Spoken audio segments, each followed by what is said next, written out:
Hi everyone. Thanks for joining our webinar. We appreciate you taking time out of your day. We hope you're going to get quite a bit out of this. We're going to be talking about pricing strategy killing your bottom line. First of all, who are we? We're representing Profit Systems. Our roots go back a long ways. Family was in the furniture business starting in 1897. They did not begin writing software at that point. Some 35 years ago, they began writing software using IBM punch cards in an effort to try and control their inventory and do some predictions about what might be working for them. Today, Profit Systems has a family of over 1,000 clients with tens of thousands of users out in the field, some of them locally installed, running networks within their own operation, and others are running in our cloud environment. I am Lee Rochelle with Profit Systems Customer Relations. My background includes over 20 years of managing retail stores. I've been with Profit Systems since 2000. And with me is Jamie. Hi, I'm Jameson Leffler. I go by Jamie. I do the implementation here at Profit Systems. My background is I actually used to be a regional director underneath the owner of pharmacies across 48 of the 50 states. I did the entire West Coast, so I did a lot of traveling, a lot of sales, a lot of accounting, and before that I was the office manager of a furniture store. So today, just to let you know, set some expectations, the presentation will be around 30 minutes, maybe a little bit less. Q&A after. We do move quickly through it, so that's why we have the email on there in case you have any questions after the fact. Through the Q&A box, we'll try to hit some of your questions with answers as we're going along. And then if we see a lot of the same types of questions, we'll kind of compile them and cover it in the end.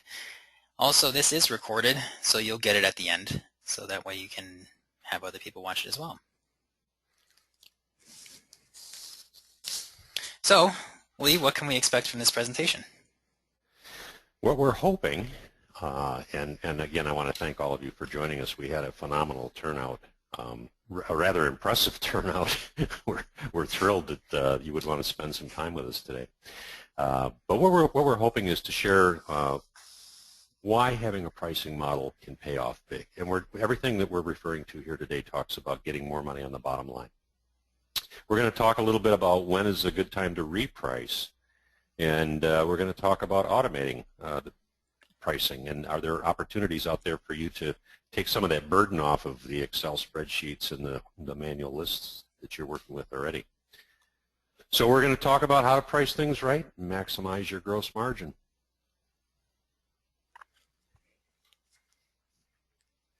One of the things to give us a bit of an overview onto what a lot of retailers that we talk to are struggling with is the impact of the new economy.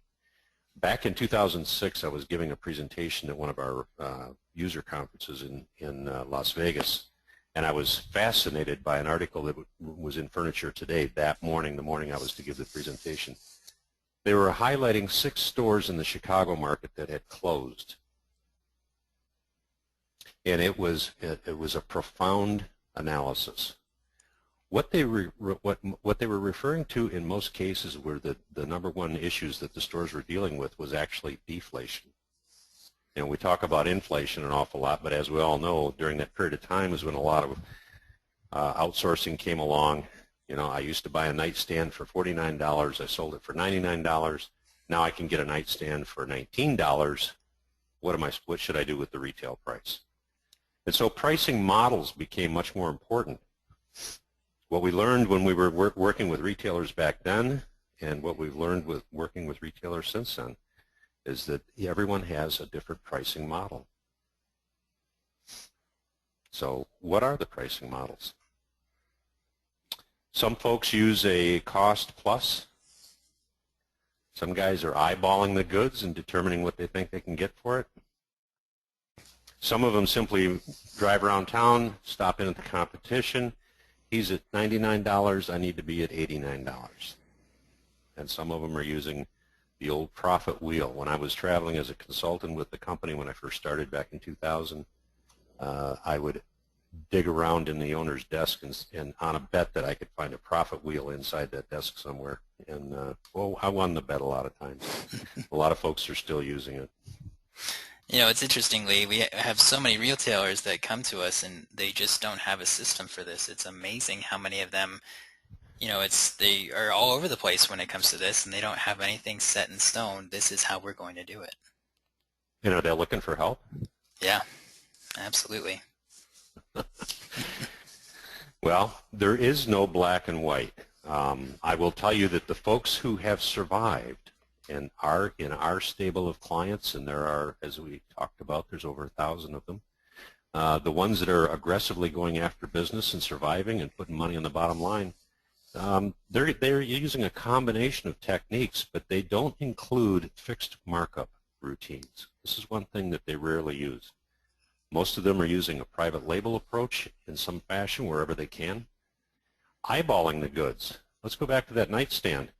The guy who decided to go and get it from overseas and pay $19 for it instead of $49, he is going to keep it someplace close to where he had it before because that's what the customer thinks it's worth.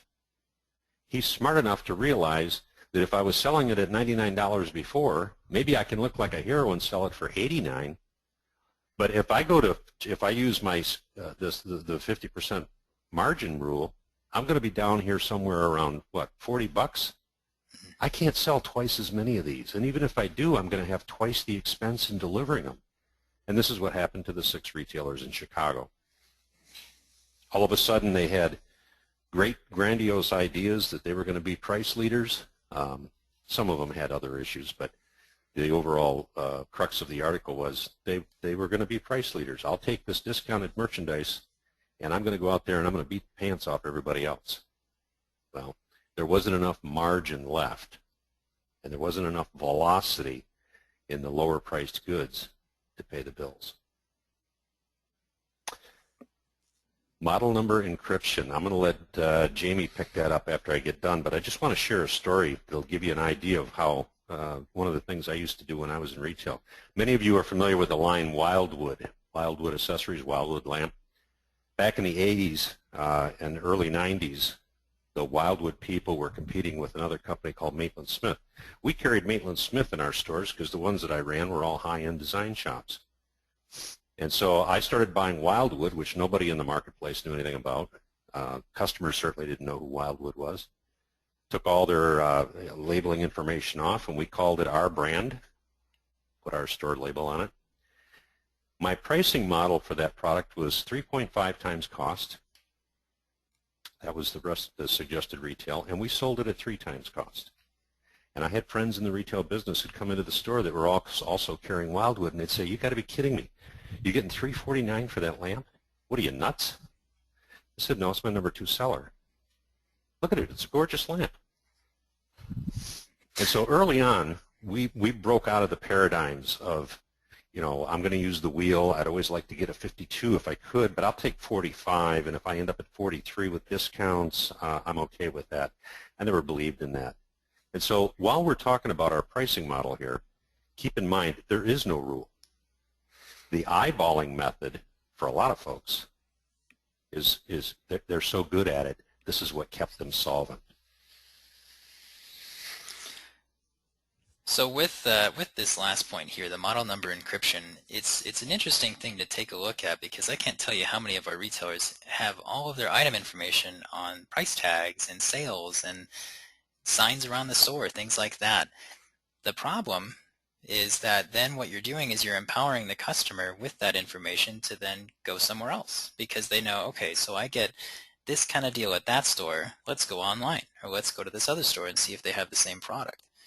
If you have a system to have salespeople have this information, but not customers, it creates an environment where customers can't price shop. You want to create that environment where they know that they're going into your store and they're going to be getting the deal that they want.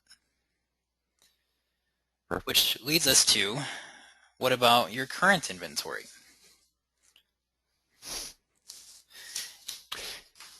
We're going to talk a little bit.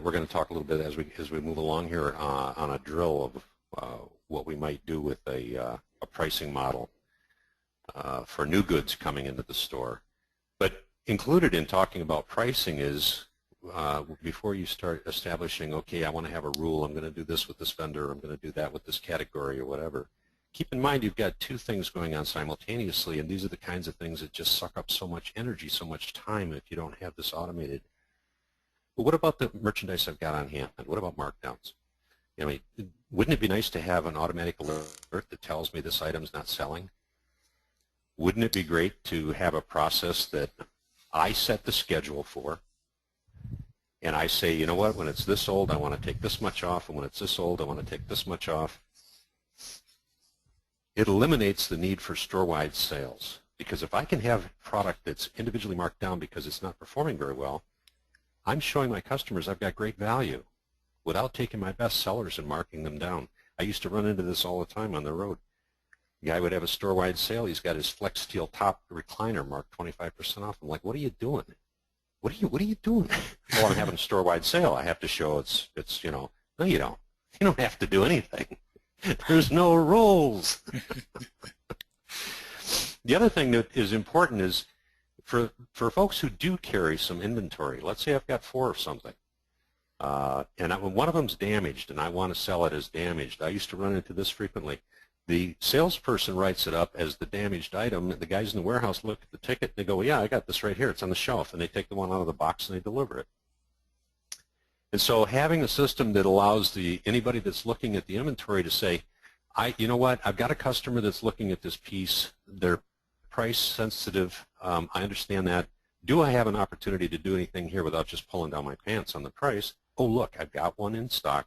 It's got a scratch on the left side.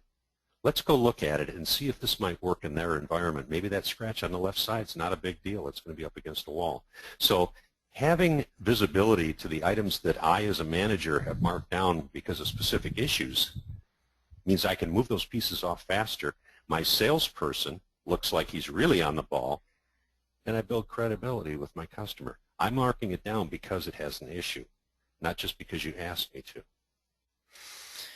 You know, something to keep in mind when you're thinking about markdowns is what you're doing is you're compiling a list of showing, okay, these are the items that they're simply not moving. But with that list of markdowns, what you really need to think of it as is a list of opportunities. Because at the end of the day, there is a value to the product. You don't want to give up on it. All you want to do is you need to find that value of the product. Wow. I have to temper my enthusiasm here, because what Jamie just said is fascinating. If I'm anticipating, I'm hoping for X margin on my merchandise, and so I hang on to it, and after a while, it dawns on me that it's not selling, so I go out there and I go, this thing's not selling, half off. Mm-hmm. What Jamie's referring to is, what about a process of saying, let's go 10% off after it's so old, and you know what? It starts to sell, and based on the velocity of sales, what I've done is I've found that sweet spot. It's not my target margin necessarily, but if you rank your inventory, if you look at your inventory based on GMROI as opposed to just gross margin, you'll find some amazing things. Oftentimes you'll wonder why something all of a sudden took off. Well, we've had it around for so long, but I marked it down $50 and we sold all 6 of them. Good golly, I want to get rid of it. If you were to take that performance of that item and say, okay, the average inventory on hand was X, and my annualized gross profit for that item was X, and work the formula of dividing the inventory into the gross margin dollars, you'll come up with what we call GMROI. In establishing your pricing model, using a GMROI figure as opposed to a gross margin figure is going to give you a much better feel for the performance of the item. We've got retailers who are running 28% gross margin on some things and getting a $3 GMROI.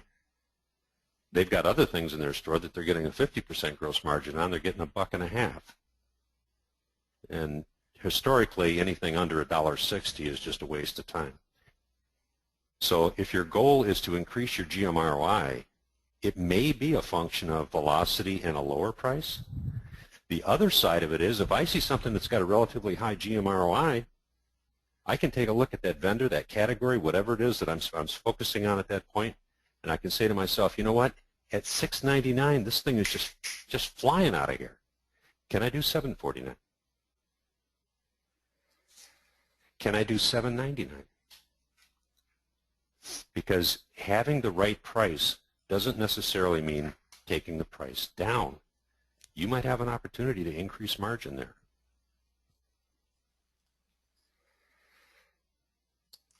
After saying all that, really what you're looking forward to is what can you do? Because, you know, we've kind of pointed out and touched on some things lately about where you're at currently. So the question can be, now what? Now what do we do? Which leads us to setting the goals. And I can't emphasize enough, you've taken time out of your day to join us. We certainly appreciate that. Obviously, we've mentioned tools that are available in the Profit System software that help our retailers accomplish the things that we've talked about.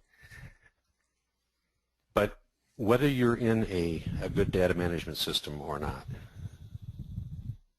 take a piece of paper and write down the top category or your favorite category or the category that you have the most inventory on hand. Pick a criteria. Write down what that collection of goods is, and then go back and tear it apart. Ask yourself, can I raise the price a little bit here? Am I at the right margin for this market, for this piece? What if I took the identification off of it? What if we called it John's Furniture Store Sofas? If you want any idea of how important labeling is to a client, you might try an exercise. Go into the want ads in your local paper where people sell furniture. You'll be surprised how many times they'll tell you that they have a Havertys sofa for sale, or they have a bedroom set from Rooms to Go. They don't really know who made it in most cases. The customer is trusting you. They're trusting you to be fair. They're trusting you to give them a value that makes sense to them. But don't just give it away.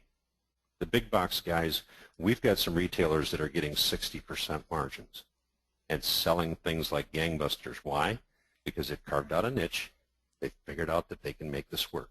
So setting goals means taking the time to write something down and follow it through. So this is what we really like to handle with our dealings with clients. These are the kind of questions that we like to ask our clients. What are your goals? How much better can your pricing model be? And how much more money can you make on this same inventory that you already have? It's always interesting because through our subsequent conversations with some of these clients, it's really a lot of fun to see that they're making these improvements and they're very excited about it. So it's certainly not a quick solution by any means, but it's something that is definitely worthwhile. So really what we're trying to emphasize is to work on your business, not just in your business. And like I said, this is what we like to do the most. When retailers are coming to us, not just for help on day-to-day, but I mean, of course, there's always going to be those day-to-day questions, but when they are actively working to improve, those are the types of people that are not satisfied with the status quo. And those are the ones that we really enjoy helping because we know that at the end of the day, they're already doing well because they're here. They just want to do better. And exactly. I can't tell you. Oh, I could probably count them. The number of times that I've been in stores with watching an owner walking around with a clipboard trying to figure out what to mark down, what to mark up. When we talk about having a plan, you know, it's a structure of taking the elephant and breaking it into small bites. Physical inventory is the same thing. You can take it and break it into small bites. Having a plan of reviewing and assess the information that you have, whatever method you have of keeping your information together. Maybe start with one vendor. The other piece of it is to commit to a schedule. Take a week out of the month, a day out of the week, and sit down uninterrupted and say to yourself, okay, I'm going to take this category, this vendor, this collection, whatever, and I'm going to make sure that I'm priced where I need to be. Now, one of the things that makes doing these activities a lot more fun is if you've got some automated, tools at your disposal where you can just tell the system, hey, you know what? I think I can take everything here up by 10%. So let's add 10% to the current selling price. Let's round it off to a number that I like so that it matches my merchandising model on my floor, and let's just take a look and see what happens. Let's watch it for a while, and then be able to run reports that say, okay, it's still selling, it's slowed down, it's done this, it's done that. But take a look at your pricing. So many retailers are committed to a pricing model that says, I have to be at a 45, I have to be here, I have to be there. And as we talked about real early in the presentation, that deflation thing and people working on a fixed margin, boy, it was brutal. Take not only that, but take into account that once we started buying containers, instead of having 30 days to pay for it, I had to pay for it before I even got it. Now I had to buy 20 of them instead of 14 or 10 or 5.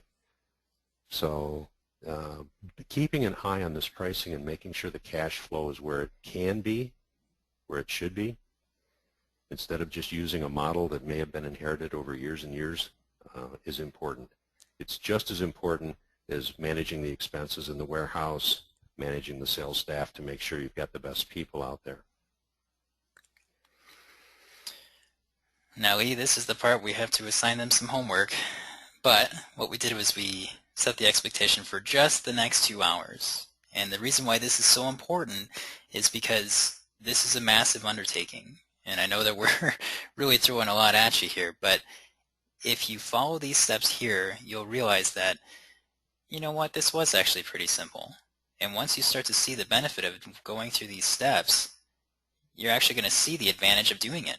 And then you're going to want to devote more time to it and more time to it. And before you know it, you've already got a whole list of winners and losers based on all your vendors, all your categories, and you're making these changes, and it's going to benefit your whole entire store. Absolutely. Absolutely. And I think it's important to mention here as well, for most of our clients who come to us from a manual system or maybe they've got something else they've been using, one of the things that kind of falls through the cracks while you're looking at this, if we're taking a favorite vendor or we're taking a category or we're taking some small bite of the elephant, the information that's easy for us to get our hands on is what's selling. We've all got metrics that reflect, I sold so many of these, I had this much margin. I can come up with the GMROI. It's a manual calculation. It's not rocket surgery. But keep in mind when you're looking at your pricing schedule, you've got things out there that aren't selling. And you need to have a way to be able to bring those to the front of the page and say, okay, now wait a minute. The 80-20 rules kicked in here. I've got 20% of my goods that are paying most of my bills, but I do have a lot of stuff that's just not moving. Is it not moving because it's not the right spot? Or maybe I just have to tweak the price a little. I've actually seen people, and I actually did this in the last store that I ran, which was a very high-end contemporary store. We raised some prices just on a whim because we just couldn't understand why this piece wasn't selling. It just was so dramatic, so wonderful, so great. When we raised the price, all of a sudden, the connection got made in the customer's mind. This individual was selling us a piece of goods that was worth far more, and it had everything that matched that higher price. It had good quality, it had great style, it sat well. And so the eyeball method and your experience as retailers will be a much more effective guide in getting through this than just getting out the wheel or using a formula. So when we talk about a pricing model, take it in small pieces, take a look at both the things that are selling and the things that are not selling, and once you've made your decisions, start setting aside time and go after it again. But I'll guarantee you in 2 hours you should be able to come up with an answer as to whether or not you're priced correctly for whichever vendor or category you pick. Absolutely. So we have reached the end, everybody. I really hope that this was helpful for you. I know we probably have some questions that we need to answer, but really the biggest takeaway here is that, like we said before, there is no black and white. I mean, what works for one store might not work for the other store, but as long as we can get you thinking about it and get you actively working in your inventory what you actually have and what's not selling. That's what we're trying to aim for here.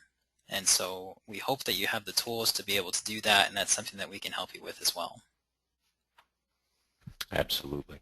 We've had a third person on with us, our Director of Education, Terry Ann, who's been answering the questions on the side. It appears she has taken care of the questions that were out there. All right. Identified them and answered them correctly or Fantastic. effectively. psiinfo@acellos.com. You can contact us at that email address with questions if they come up after you leave the session or at any point in time. We would look forward to hearing from you. Thank you so much for joining us today. We really appreciate your time. Thank you very much.